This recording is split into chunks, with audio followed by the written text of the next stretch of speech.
हम नाश के भय से मुक्ति होने की मार्ग है, एक ये है। दूसरा बात आती है नाश की भय से मुक्ति की, जीवन नित्य है, जीवन अक्षय शक्ति अक्षय बल संपन्न है, जीवन का मृत्यु होती नहीं है, ना परिणाम होता है। अब होगा क्या भाई जीवन में? जागृति होगा या नहीं तो भ्रम रहेगा।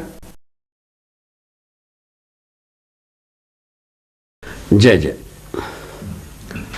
अभी अपन ये अच्छी तरह से समझने की कोशिश की, एक वस्तु अपने नियंत्रण, ठीक है, कैसा रहता है, नियंत्रित कैसा रहता है, नियंत्रण कैसा दिखता है। इस आँखों में जो नियंत्रण रेखा को देखने की बात आँख भी गवाही देता है कि प्रत्येक एक, चाहे एक छोटे से छोटे एक क्यों ना हो, बड़े से बड़े एक क्यों ना हो, इसके सभी ओर सत्ता घिरा हुआ दिखाई पड़ती है, आँखों में दिखाई पड़ती है। यही चीज़ है जो इकाई की स्थिति, गति, मुद्रा, भंगिमा, विन्यास, हर एक का नियंत्रण रेखा यही है। इसी से ये नियंत्रित रहने से और डूबे रहने से वह अपने आप से संरक्षित रहना पाया जाता है। यह मुख्य में उस बात को ध्वनित करता है, वस्तु की शाश्वतीयता इसी नियंत्रणवश, ऊर्जा संपन्नतावश नित्य वर्तमान, ये उस जगह को ध्वनित करता है। ये ध्वनि से हम नाशवाद से काफ़ी, नाशवाद से जैसा भयभीत होते हैं, वो भयभीति से दूर होने की एक बहुत अच्छी रास्ता है, सुलझा हुआ रास्ता है। इसमें कोई किसी का वकालत की ज़रूरत नहीं है। स्वयं चिंतन पूर्वक अभयता की जगह को पहचाना जा सकता है। उसके लिए ये नियंत्रण संरक्षण की एक झांकी सदा सदा प्रत्येक एक के साथ सजा ही रहती है। ये बात आपको समझ में आता है? ढंग से हम नाश के भय से मुक्ति होने की मार्ग है, एक ये है। दूसरा बात आती है नाश की भय से मुक्ति की, जीवन नित्य है, जीवन अक्षय शक्ति अक्षय बल संपन्न है, जीवन का मृत्यु होती नहीं है, ना परिणाम होता है। अब होगा क्या भाई जीवन में? जागृति होगा या नहीं तो भ्रम रहेगा। दो ही धंधा है, ठीक है। इसके पहले की क्या थी? सारा भौतिक संसार में, रासायनिक संसार में श्रम गति परिणाम, इन तीनों पीछे पड़ा रहा। अब जीवन पद होने के पश्चात जीवन में क्या होगा? परिणाम का बातें समाप्त हो गई। परिणाम का बात समाप्त हो गया तो श्रम का निरंतरता हो गई, गति की निरंतरता हो गई। ऐसे तो गति का निरंतरता पहले भी था, इसका परिणाम के साथ रहा गति का निरंतरता। अभी परिणाम विहीन ये गति की निरंतरता हो गई। इसी को हम कहते हैं अक्षय शक्ति अक्षय बल। इन अक्षय शक्ति अक्षय बल के साथ जीवन का जो वैभव है, अमरत्व के साथ वह पहचानने की आवश्यकता, जो जीवन का अमरत्व समझ में आ जाए, ठीक है।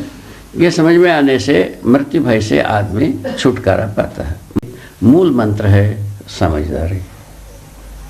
समझदारी आने के बाद जो ईमानदारी, समझदारी के साथ ईमानदारी बरतता है, ये चीज़ें आने लगती हैं। उसके साथ जिम्मेवारी होने से और प्रमाणित होने के पास में होते हैं, भागीदारी कर देने पर प्रमाणित हो ही जाते हैं। इस विधि से हम अपने को, अपना पहचान, समाधान, समृद्धि, अभय, सहअस्तित्व पूर्वक अस्तित्व में प्रस्तुत करना सफल हो जाता है। अभी भ्रमित आदमी को मरने की बाद वाला भी पता नहीं लगता है। जब तक जीना पता नहीं है, मरने की बाद वाला कैसा पता लगेगा भाई?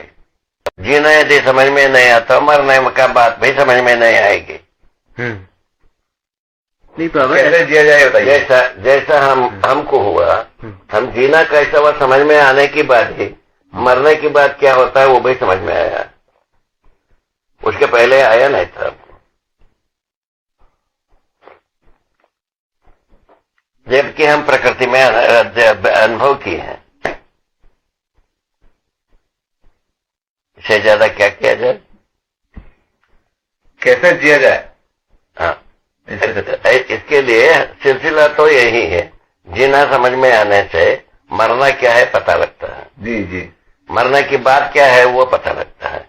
ऐसा है, अभी मरना भी पता नहीं ना जीना पता है, कैसा होगा?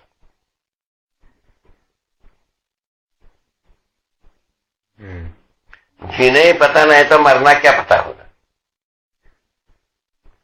ये बात पर सोचने की मुद्दा है। जीने को डेस्टिनी माना जाए कि मरने को डेस्टिनी माना जाए? आपका क्या कहना है? डेस्टिनी तो बाबा जीना ही है। मैं सोचना चाहता हूँ, जीना ही यदि डेस्टिनी है, मरने की बाद भी जीना रहेगा। और यदि जीने के स्वरूप में आते हैं हम जीने की जगह में भ्रमित रहते हैं, शरीर को जीवन मान कर ही चले हैं। तो भाई ये पॉइंट बहुत अच्छा है। ये पॉइंट समझ में आता है। शरीर को जीवन मानने की पश्चात मानव भ्रमित रहता ही। और भ्रमित का मतलब भी होता है जीव चेतना में, जीव चेतना के रूप में जीता है। जीव संसार जो है ना, शरीर को जीवन मान के ही जीने की आशा को व्यक्त करता रहता है। उसके लिए तो ठीक हो गया, किंतु मानव ज्ञानावस्था की में होने के कारण से इनके लिए ठीक नहीं हुआ। इतना ही बात।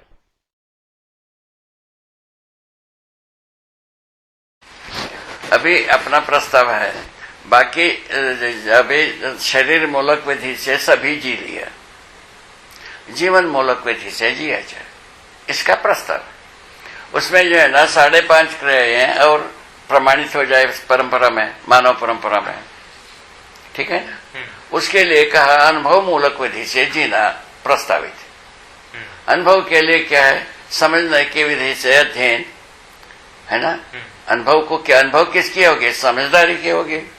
अनुभव को अनुभव मूलक विधि से जो समझदारी है, उस समझदारी को अनुभवगामी विधि से समझदार बनाने के लिए कार्यक्रम लगाया है, ठीक है ना। उस विधि से, अनुभव मूलक विधि से यदि आदमी प्रकट होता है, न्याय प्रकट होता है और समाधान प्रकट होता है, नियम प्रकट होता है, नियंत्रण प्रकट होता है, संतुलन प्रकट होता है। बोलिए सर। इन 5 भाग प्रकट हो जाता है। किसके आधार पर? अनुभव के आधार पर। अनुभव में परम सत्य अनुभव में रहता है, परम सत्य में ये सब उपांग बन करके प्रकट होता है। कितना कामधेनु है एक एक आदमी सोच ले। इससे बड़ा कामधेनु क्या होता होगा? अच्छा, अध्ययन विधि से सत्य बोध हो जाता है। बोलिए सर। सत्य बोध होने के बाद ही अनुभव होगा, उसके पहले कभी अनुभव नहीं होगा, कुछ भी अनुभव नहीं होगा। जो अनुभव होगा भड़ा से होगा।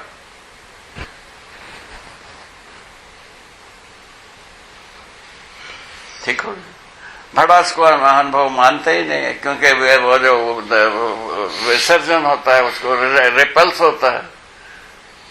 सारे भड़ास को अन्याय का रिपल्सेशन होता ही है। अनुभव कहां से हुआ?